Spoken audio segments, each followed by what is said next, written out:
Again, Andy with Handy Andy Handyman, Handy Andy on Demand. We're out in Alpharetta today, visiting with a new customer, and he just bought this house, and you hate it. You know, the inspectors catch some of it, and so this front bay right here has been catching a lot of water right here, and you can see where it's actually moved the downspout apart, so a lot of the water is coming over the top. The mansard roof up here was never sealed properly. You can see the black lines right here underneath the edge. See if I can get the camera to zero in on that for you. See right there, see that black line right there? So it runs all the way around that inside edge. So every time it rains, there's 1 to 2% of the water comes up the back side of that metal and drops down in this chase. Plus the overflow from this gutter is dropping all right here. So you can see where they puttied it to hide it. But this is all rotted right here. You can see my finger moving in. They did the same thing here on this left brick mold. So I always say don't use putty. If you come around the side right here where my finger is right now, if you can see it, I can put my hand right through it and it's into the inner frame too. Same thing here on the center. These two centers and that right brick mold right there. It's not huge stuff, it just costs you money. On the left corner right here, this fascia board right here, and we just talked to the homeowner about this. Why do you put holes in the bottom of your gutter? See the holes, the rivets in there? Well, because it'll leak and rot the fascia. I tell that story all the time, but the fascia's all rotted in this corner, it's wrinkled through. You really don't want to put corrugated pipe underground. At some point, he can, pull that out of there, extend the drain pipe all the way down. They tried to make a landing here to put their garbage pails. That's what this is for. But when you put corrugated pipe underground, it clogs. It doesn't drain. So you see how this pipe is out here? We don't even know where it ends.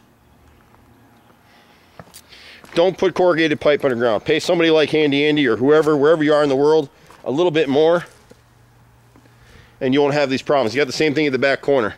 Extend this pipe down, clear it. We can hit this with a high pressure nozzle and it'll kick that stuff out for you.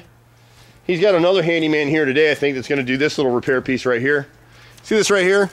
So it's funny, this is the piece the inspector noted, but he's got rot all over the house. So I can literally push my finger through this.